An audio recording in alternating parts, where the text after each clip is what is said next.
یلحدونا چاگ کوگوالی کئی دا کوگوالی یو طریق داوام چی اللہ لا اغا نمونور کئی چی دا اللہ سر مناسب ندی اللہ تا اغا صفات ور کئی چی اغا دا اللہ سر مناسب ندی یوا دویم دا یلحدون فی اسمائیہی چی دا اللہ پا نمونو کی نمونہ دا سے جوڑائی چی آغی کی شرکیات رازی دا سی نمونہ جوڑائی او دی توئی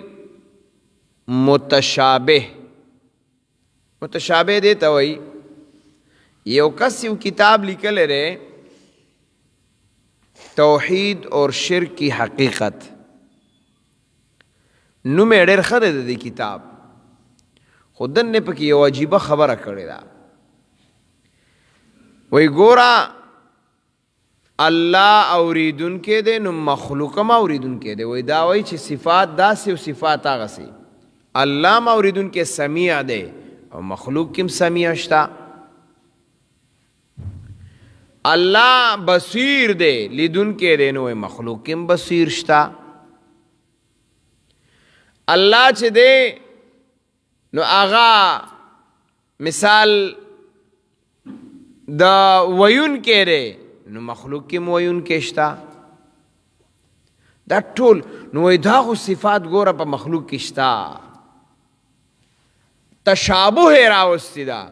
ویداوی چھ دا اللہ صفات و مخلوق لنور کے او دیتا شرک ویلے شنو ویدا سنگ شرک شو چی اللہ سمیع دے نو مخلوقم سمیع دے اللہ بصیر دے مخلوقم بصیر دے اللہ رازق دے نو مخلوقم رازق دے دا ٹول صفات راغستی دے مخلوق لے ثابت کری وہی دا شرک نہ رے دا اللہ بندہ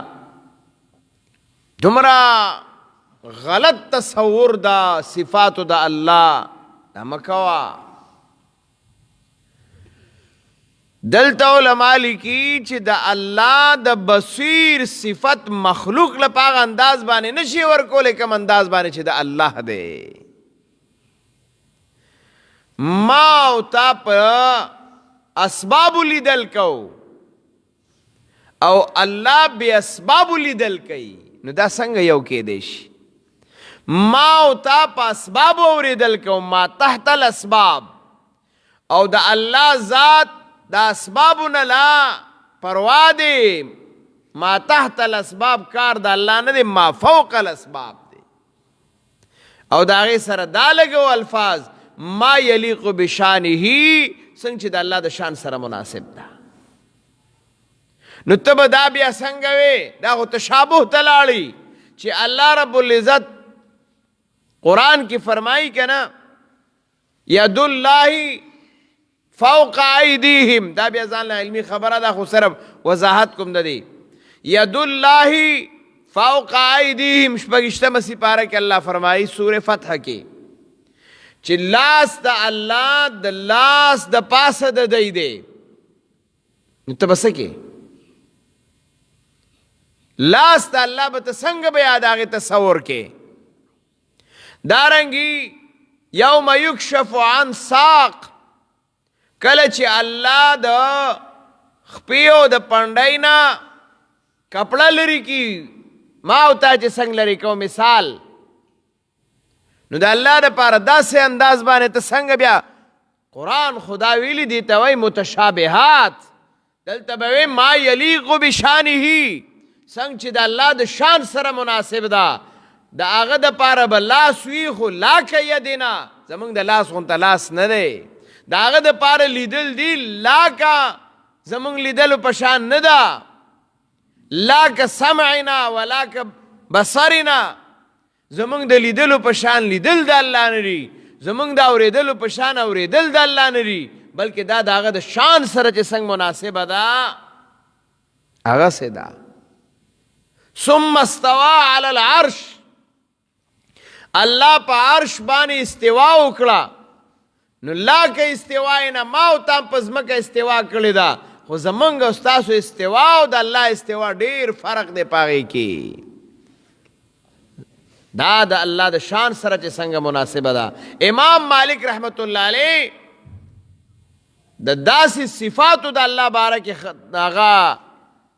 یو خبره او یو کلیه ذکر کوي. هغه څه وایي؟ وی الاستواء معلوم والکیفیت مجهول والسؤال عنه بدعة. د الله استوا معلومه ده، دا معلومه ده چې استوا یې کړې ده، برابروالی کړی دی، ناست دی، ولاړ دی، دا د الله معلومه ده، قرآن ویلی دی. هو الکیفیت مجهول، کیفیت او حالت او حیات مجهول دی، دا غي پته نه لګي څنګه. او کته سوال کی نو بدعتون، دا گناه دا، سوال کول دا غینا دا گناه دا. نو قرآن دلتم دک خبره کوي چې دا تشابه ما ثابت وا. دا خو د خلکو ذهن کې ته رنگ رنگ بیا تصورات او سوچونه او فکرونه راولي. نو دیو جنا دلته خبره کټ اف ختم. الله بصیر دی د مخلوق غنتنا، الله سمیع دی د مخلوق غنتنا. دا غینا د الله صفات ډیر اوچت دي. مونږ چې وایو سبحان ربی الاعلى، سبحان ربی العظیم، الله عظیم دی، الله اعلی دی. هغه ته چیرته سوچونه راسي، هغه ته چیرته فکرونه راسي، دا خو اوچت ذات دی. نو دلته قرآن وایي وذروا الذین یلحدون فی اسمائه، پرید هغه خلک چې هغه کوږوالی کوي په نومونو د الله کې. پوه شوې په کوږوالي که نه؟ مخلوق او د خالق صفتونه یو برابرئ، هغه خلق پریدئ.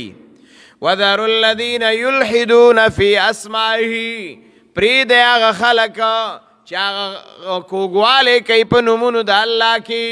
سیجزون، حاضر دی چې دوی ته به بدله ورکړي ما کانو یعملون، د هغه اعمالو چې دوی کوي.